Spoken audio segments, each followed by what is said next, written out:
ఈ ఎపిసోడ్లో మనము స్క్వాట్ గురించి మాట్లాడుకుందాం. అసలు స్క్వాట్ అంటే ఏంటి, స్క్వాట్ ఎలా చేయాలి, స్క్వాట్ చేసినప్పుడు ఏ మజిల్స్ ఇన్వాల్వ్ అవుతాయి, కరెక్ట్ ఫామ్ ఏంటి, కరెక్ట్ రేంజ్ ఆఫ్ మోషన్ ఏంటి అనే దాని గురించి మాట్లాడుకుందాం. జనరల్గా స్క్వాట్ అనేది ఒక ఫుల్ బాడీ ఎక్సర్సైజ్, కానీ అది ప్రైమరీలీ లెగ్స్ మీద ఎక్కువ ఫోకస్ పెడుతుంది అనమాట. సో మనం ఫుట్ పెట్టే ప్లేస్మెంట్ని బట్టి అది మన క్వాడ్స్ని టార్గెట్ చేస్తుందా, మన గ్లూట్స్ అండ్ హ్యామ్స్ట్రింగ్స్ని టార్గెట్ చేస్తుందా అనేది డిసైడ్ అవుతుంది. సో చాలామంది ఇప్పుడు జనరల్గా బాడీ వెయిట్ స్క్వాట్ ఎలా చేయాలి, అసలు ఫుట్ పొజిషన్ ఎంత తీసుకోవాలి అనే దానికి ఒక చిన్న లాజిక్ ఉంది. జనరల్గా స్ట్రైట్గా నిల్చొని ఒక హై జంప్ తీసుకొని మనము ఏ ఫుట్ పొజిషన్లో ల్యాండ్ అవుతామో అది మన ideal squat position, foot position అనమాట. లెట్సే ఇలా ఉన్నాం, ఒక జంప్ తీసుకున్నాం అనుకో, ఫుట్ ఎక్కడైతే ల్యాండ్ అవుతుందో స్టేబుల్గా అది మన స్క్వాట్ పొజిషన్. సో ఈ ఫుట్ విడ్త్ నాకు సరిపోద్ది స్క్వాట్ కొట్టడానికి, ఓకేనా. సో నెక్స్ట్ వచ్చేసి రేంజ్ ఆఫ్ మోషన్. సో చాలామంది స్క్వాట్ చేయమంటే ఇలా వేస్తుంటారు, ఇది తప్పు. జనరల్గా స్క్వాట్ అనేది మనము ఇండియన్ టాయిలెట్ని యూజ్ చేసిన విధంగా రెప్లికేట్ చేయాలి, కంప్లీట్గా కింద కూర్చోగలగాలి. చాలామందికి వాళ్ళ స్ట్రక్చర్ అలో చేయకపోవచ్చు, వాళ్ళకు నీ ఇష్యూస్ ఉండొచ్చు, నడుము ఇష్యూ ఉండొచ్చు, ఒక పాయింట్ తర్వాత వాళ్ళ కిందికి బెండ్ కాలేకపోవచ్చు. జనరల్గా రేంజ్ ఆఫ్ మోషన్ అంటే నీ బాడీ ఎంత వరకు, ఎంత రేంజ్ని అలో చేస్తుందో అంత యూటిలైజ్ చేసుకోవడం. సో ఇప్పుడు నువ్వు కంప్లీట్ కింద కూర్చోగలుగుతున్నావు అనుకో, ఫుల్ స్క్వాట్ చేయొచ్చు. కొందరికి ఇక్కడికి రాగానే బెండ్ చేయలేరు, ఫుట్ స్టేబుల్ ఉండదు, అలాంటి వాళ్ళు హాఫ్ స్క్వాట్ చేయొచ్చు. జనరల్గా మనము స్క్వాట్ చేసేటప్పుడు ఫుట్ స్టెబిలిటీ అంటాం. ఫుట్ స్టెబిలిటీ అంటే ఏంటి, మనకు ఫీట్లో 3 ట్రిగ్గర్ పాయింట్స్ ఉంటాయి. ఒకటి హీల్లో ఉంటుంది, ఒకటి ఫస్ట్ ఫింగర్ కింద ఉంటుంది, ఒకటి ఈ లాస్ట్ ఫింగర్ కింద ఉంటుంది. సో హీల్ పొజిషన్, ఈ 2 ఫింగర్స్ వెనక పొజిషన్, దీన్ని ట్రైపాడ్ పొజిషన్ అంటారు అనమాట. ట్రైపాడ్, వీటి మూడిటి మీద మనం వెయిట్ స్టేబుల్గా పెట్టాలి. అలా పెడితే మన ఫుట్ అనేది స్టేబుల్గా ఉంటుంది. సో ఇప్పుడు స్క్వాట్ చేసేటప్పుడు హీల్ వేసిన, ముందు పాయింట్ వేసిన, సైడ్ పాయింట్ వేసిన ఫుట్ స్టెబిలిటీ అనేది ఉండదు. సో స్క్వాట్ చేసేటప్పుడు హీల్ వేసింది అనుకోండి ముందుకు పడతాం, ఓకేనా.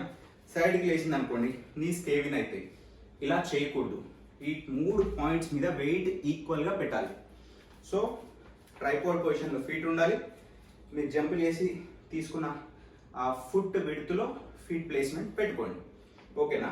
ఇప్పుడు స్క్వాట్ చేసేటప్పుడు ఎప్పుడు బ్యాక్ అనేది స్ట్రైట్గా ఉండాలి. చాలామంది స్క్వాట్ చేసేటప్పుడు ఇలా వెళ్తూ ఉంటారు.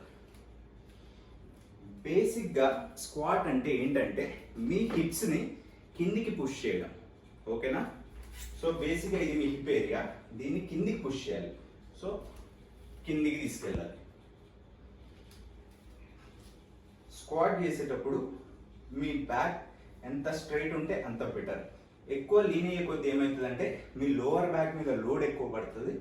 దానివల్ల ఒకవేళ మీరు హెవీ వెయిట్ చేస్తుంటే లోవర్ బ్యాక్ స్ట్రెయిన్ అయ్యే ఛాన్సెస్ ఎక్కువ ఉంటాయి.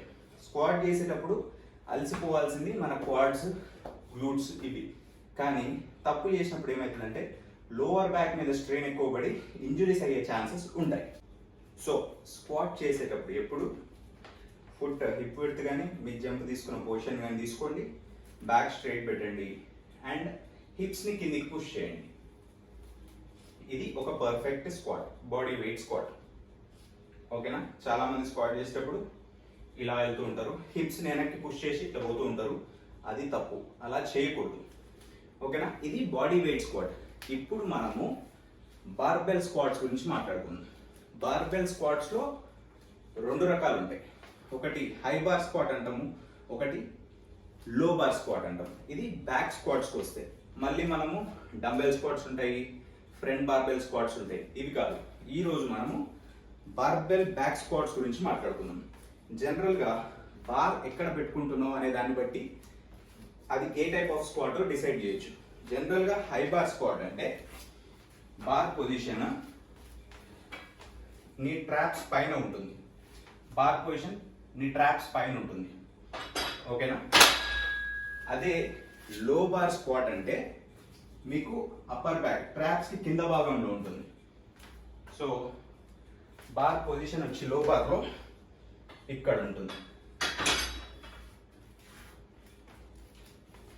ఇక్కడ పెడతాం. హై బార్ అంటే ట్రాప్స్ పైన ఉంటుంది, లో బార్ అంటే అప్పర్ బ్యాక్ ట్రాప్స్ కి కొంచెం కింద ఉంటుంది.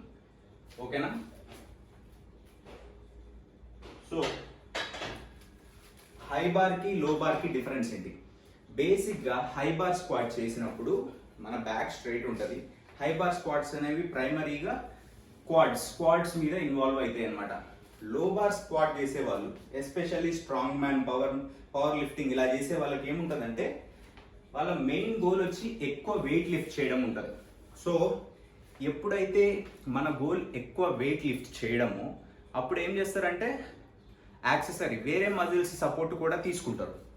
ఓకేనా? కానీ body building point of view, నువ్వు మజిల్ బిల్డ్ చేయాలి, అలా చేయాలి అంటే నువ్వు వర్క్ చేసే మజిల్ మీదనే పడాలి. ఇప్పుడు స్క్వాట్ అనేది క్వాడ్స్కి కోసం నువ్వు బిల్డ్ చేయాలి, మజిల్ బిల్డ్ చేయాలంటే. కానీ పవర్ లిఫ్టింగ్, స్ట్రెంగ్త్ వీళ్ళకు మజిల్తో సంబంధంలా, వాళ్ళు ఒక పాయింట్ నుంచి ఇంకో పాయింట్కి వెయిట్ని లిఫ్ట్ చేయాలి. ఎంత లోడ్ లిఫ్ట్ చేస్తున్నాం అనేది ఇంపార్టెంట్. ఆ టైంలో వాళ్ళు వేరే మజిల్స్ని కూడా యూజ్ చేస్తారు.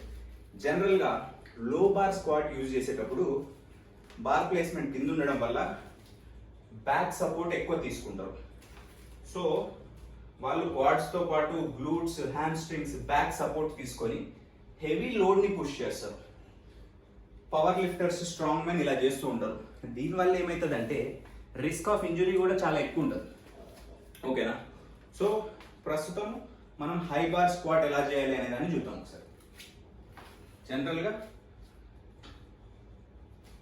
బార్కి దగ్గర వెళ్ళండి, బార్ని ట్రాప్స్ మీద పెట్టుకోండి, 2 అడుగులు వెనక్కి రండి.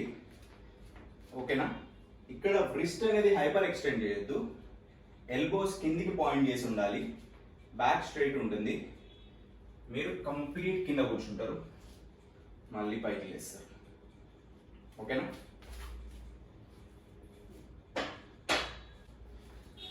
హై బార్ స్క్వాట్ బేసిక్గా foot position, hip width are shoulder width, లేకపోతే మీరు జంప్ స్టాన్స్ తీసుకున్నప్పుడు ఎంత వచ్చిందో అంత తీసుకోండి. షోల్డర్స్ అనేవి, మీ వ్రిస్ట్ అనేది షోల్డర్స్కి దగ్గరలో ఉంటుంది, బార్ అనేది ట్రాప్స్ మీద ఉంటుంది. అండ్ చాలా మంది వ్రిస్ట్ ఇట్లా హైపర్ ఎక్స్టెండ్ చేస్తారు, అది తప్పు. ఇలా ఉండాలి. ఎల్బోస్ అనేవి పాయింటెడ్ డౌన్వర్డ్స్ ఉండాలి. ఓకేనా? చెస్ట్ పైకి లేపండి, బ్యాక్ స్ట్రైట్ పెట్టండి అండ్ కంప్లీట్గా కింద కూర్చోండి. బ్యాక్ చూస్తే కంప్లీట్ స్ట్రైట్ ఉంటుంది.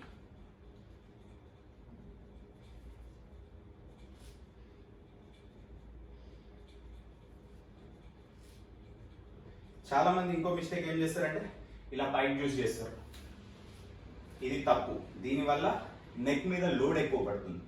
సో జనరల్గా ఏం చేయాలంటే నెక్ని న్యూట్రల్ పెట్టండి, elbows pointed downwards, back straight, complete కింద కూర్చోండి, పైకి లేవండి.